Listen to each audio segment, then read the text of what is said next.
Akar sejarah di balik nama, mengapa masjid ini disebut Sunda Kelapa? Menteng sore itu terasa tenang ketika Ardi Wirawan melangkah memasuki halaman Masjid Agung Sunda Kelapa. Langit berwarna jingga, dan di kejauhan, menara masjid menjulang seperti penjaga waktu yang diam, menyaksikan perjalanan panjang kota Jakarta. Disinilah, pikir Ardi, ia memulai penelusuran sejarah yang selama ini membuatnya penasaran. Mengapa masjid yang terletak di kawasan Menteng ini justru diberi nama Sunda Kelapa, pelabuhan kuno yang letaknya jauh di utara? Ardi disambut oleh Hisham Rahmat, takmir senior yang telah tinggal di Menteng sejak tahun 1970-an. Wajahnya ramah, namun matanya menyimpan kedalaman kenangan masa lalu. Masjid ini didirikan bukan hanya sebagai tempat ibadah, ujar Hisham sambil berjalan pelan menuju serambi depan. Ia adalah simbol perjalanan sejarah Jakarta, dari pelabuhan kuno hingga ibu kota Republik. Ardi membuka buku catatannya. Ia tahu proses pendirian masjid dimulai tahun 1950-an. Kala itu Menteng merupakan kawasan elit peninggalan Hindia Belanda, rumah-rumah besar, taman, dan jalur kota yang dirancang untuk pejabat kolonial. Ketika kemerdekaan tiba, kawasan ini berubah menjadi tempat tinggal para tokoh penting Republik. Namun, satu hal yang hilang, tidak ada masjid besar di Menteng. Desakan dari warga Muslim meningkat. Para penduduk Menteng yang kala itu terdiri dari pegawai negeri, tokoh politik, dan keluarga muda, menginginkan sebuah masjid yang mewakili semangat kemerdekaan. Arsitek Insinyur Ahmad Soeroso, yang kala itu masih berusia 30-an, mengajukan sebuah gagasan berani, membangun masjid bertema tropis modern, tanpa kubah besar seperti masjid-masjid Timur Tengah. Baginya, masjid harus mencerminkan Indonesia, sederhana namun anggun. Namun pertanyaan tentang nama tetap menjadi misteri. Hisham kemudian mengajak Ardi ke sebuah ruangan kecil di belakang masjid. Di sana tersimpan foto-foto hitam putih, rapat panitia pembangunan, dan blueprint usang karya Ahmad Soeroso. Di antara tumpukan dokumen, Hisham menunjukkan surat bertuliskan tahun 1964. Ini, katanya, adalah alasan mengapa masjid ini dinamai Sunda Kelapa. Ardi membaca dengan penuh perhatian. Ternyata, para pendiri masjid ingin menghubungkan Menteng dengan akar tertua kota Jakarta, pelabuhan Sunda Kelapa. Pada abad ke-16, Sunda Kelapa menjadi gerbang emas Nusantara, pelabuhan yang mempertemukan pedagang Asia dan Eropa.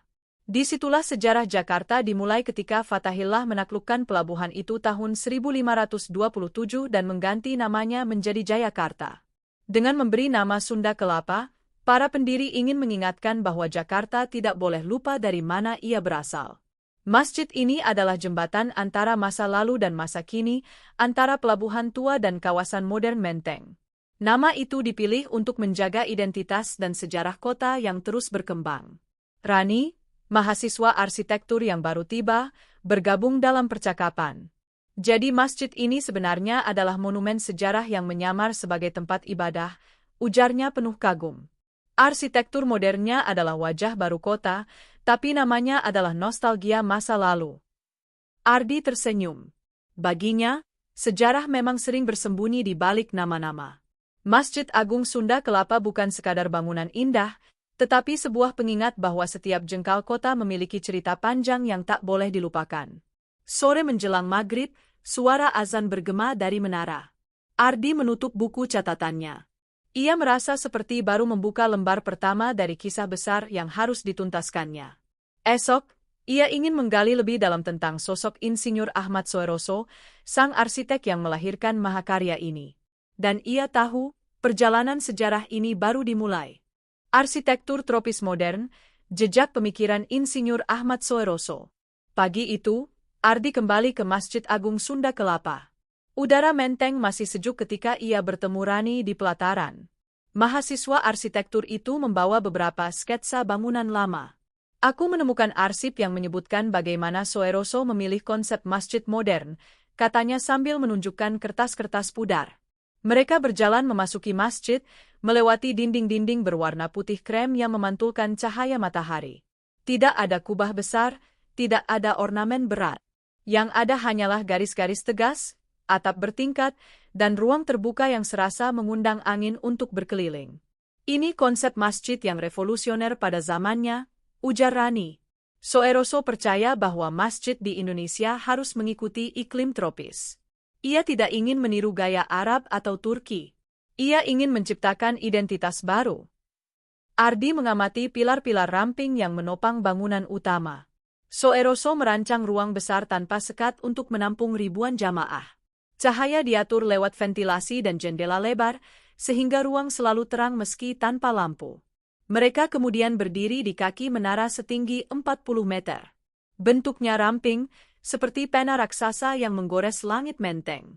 Menurut arsip yang dibaca Rani, menara ini sengaja dibuat sebagai simbol dakwah, tinggi, lurus, sederhana, namun kuat. Apa yang membuat arsitektur masjid ini istimewa, jelas Rani, adalah keberaniannya meninggalkan bentuk-bentuk tradisional. Soeroso ingin masjid ini mewakili wajah modern Indonesia. Ardi menatap keseluruhan bangunan. Tidak hanya modern, masjid ini seperti ruang spiritual yang berusaha merangkul masa depan tanpa melupakan identitas lokal. Sebuah karya yang diam-diam membentuk wajah arsitektur masjid Indonesia selama puluhan tahun. Menteng tahun 1950-an, dari kawasan kolonial menjadi pusat identitas baru Jakarta. Setelah salat zuhur, Hisham mengajak Ardi dan Rani duduk di teras masjid. Dari sinilah, ia menceritakan bagaimana Menteng berubah drastis setelah proklamasi.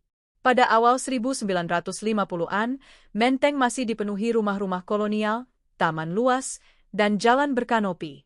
Dulunya, kawasan ini adalah kota kecil untuk pejabat Belanda, teratur, bersih, dan dijaga ketat.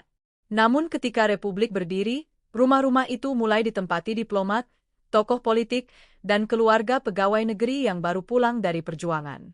Masalahnya, ujar Hisham, tidak ada masjid besar. Orang-orang harus berjalan jauh ke Cikini atau Gondang Dia. Gerakan masyarakat pun muncul. Pertemuan-pertemuan digelar di rumah warga.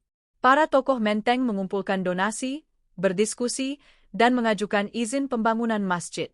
Arsip yang ditelusuri Ardi menunjukkan surat dukungan dari berbagai penjuru kota, sebuah bukti kuat bahwa masyarakat Muslim Menteng merasa perlu memiliki identitas spiritual di tengah kawasan yang sebelumnya sangat kental dengan budaya kolonial.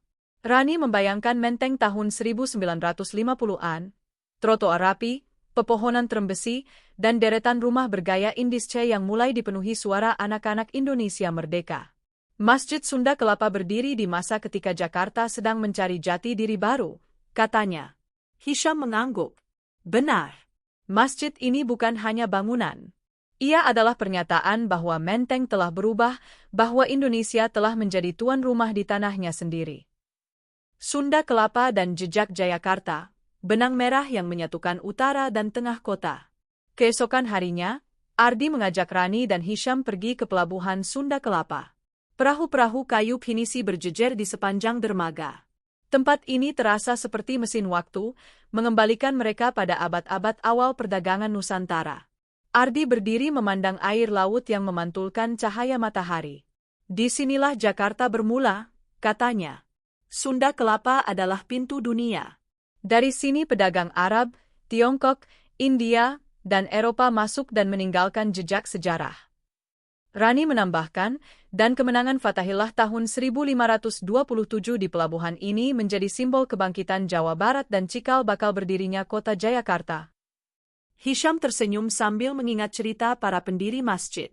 Mereka ingin nama Sunda Kelapa digunakan agar warga Menteng tidak lupa sejarah kota. Seperti pelabuhan yang menjadi gerbang perdagangan Nusantara, masjid ini diharapkan menjadi gerbang spiritual masyarakat modern Jakarta. Ardi berjalan perlahan di tepi dermaga, lalu berkata, nama ini adalah jembatan yang menghubungkan dua ruang yang sangat berbeda, pelabuhan tua di utara dan kawasan elit kolonial di pusat kota. Rani mengambil foto perahu tua.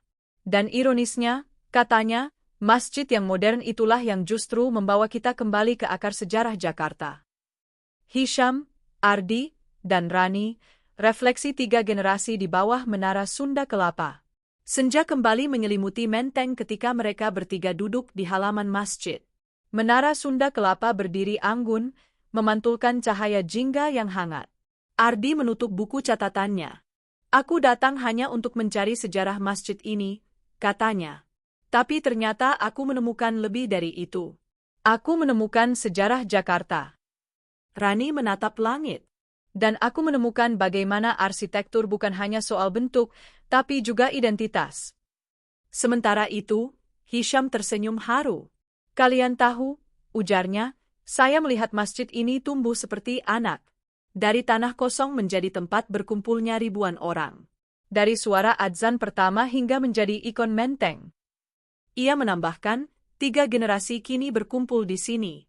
Generasi saya yang menyaksikan pembangunan, generasi Ardi yang menelusuri sejarah, dan generasi Rani yang membawa masa depan arsitektur Indonesia. Mereka bertiga memandang menara yang perlahan diselimuti cahaya malam. Masjid Agung Sunda Kelapa bukan lagi sekadar bangunan. Ia adalah saksi sejarah, penjaga identitas, dan ruang pertemuan lintas generasi.